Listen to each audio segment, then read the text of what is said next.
everyone, it's Megan with Imagine That and More.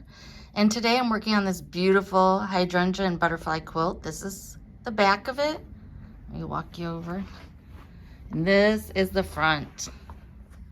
So pretty. It was pieced by Darlene Newton. She is impeccable in the way she pieces. So I'm thinking of putting butterflies here, like a quilted grid. Isn't it amazing? It's like this adorable combination of cute, modern, and traditional all put together. And I'm just dying to get my Millie on it so we can start quilting it. And I have a plan set up.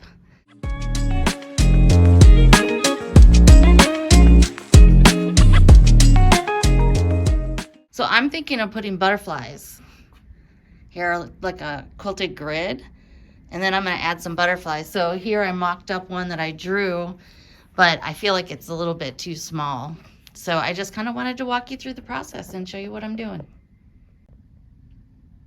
So I increased the size of the butterfly just a little bit on my scanner copier, and then I added a few more. As you can tell, they're just Xerox copies pasted on. I decided to put a big butterfly in the corner and one kind of hiding here. I haven't decided for sure. I might add some more when I actually get it on the long arm. And then real faintly, I drew some circles. I think I'm going to reflect these circles that are here. And then I'm going to put, you know, them kind of polka dots all over the place. It'll be white on white. So they'll just be kind of an echo. And I think I'm going to do just a regular meander around the outside border other than the circles. Kind of feel like it needs something a little more traditional, modern and traditional, kind of mixed together. I love things that are hybrid. So now if you're wondering how I'm going to trace these beautiful butterflies onto my quilt, I'm going to show you my secret weapon. If you don't have one of these, you need to get one. It's a Cutterpillar edge-to-edge cutting mat that glows. It's a light box, and it has this cool cover on it. So if I'm doing something like applique where I want to cut out a shape, I can lay it right on here. But since we're not doing that, I'm just going to use it as a light box, and it has different levels of light for whatever project I'm doing in. So I'm going to set my butterflies on here, my quilt top, with the butterflies behind it, and I'm going to trace it with a Frixion pen. So here I have my butterfly. It's still on the copier paper on the front. I'm going to show you how I'm going to cheat a little. I'm going to actually put a dot kind of where each of the items are. It's kind of hard to do this, sorry, when you're holding the camera. See, I'm just making a little dot. And this is going to show me where the wings are and how I can lay it down in the right spot. There you go. Now I can cheat. Not very good at holding a camera, I guess, and showing you guys.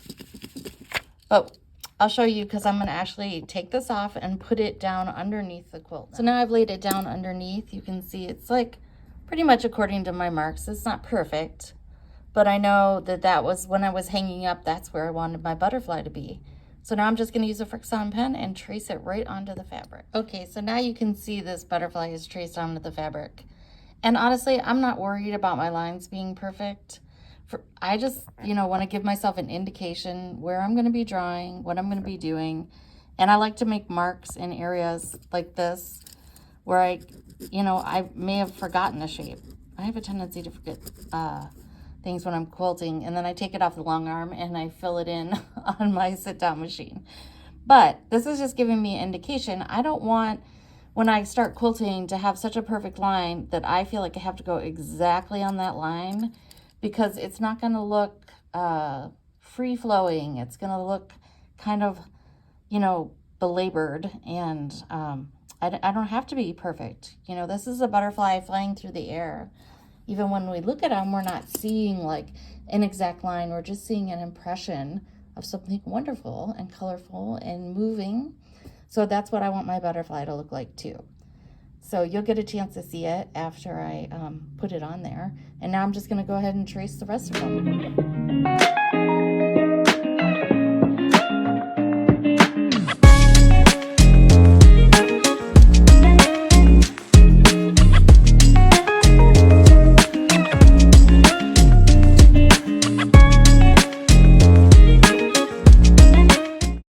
Well, here we go.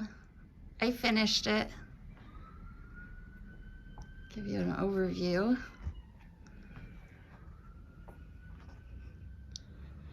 It's really fun to work on.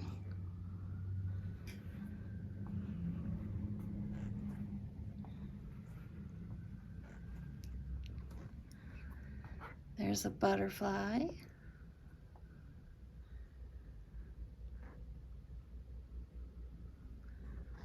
There's my larger butterfly. I did some meandering and polka dots. And each one of the flowers has its own little design inside of it. It's a little bit hard to see. And a basic grid in the center with my 3 butterflies. I didn't want to take away from what she had done. I just wanted a little tiny accent. That's why I did it tone on tone. Overall, I think I'm really happy with it. I hope you like it.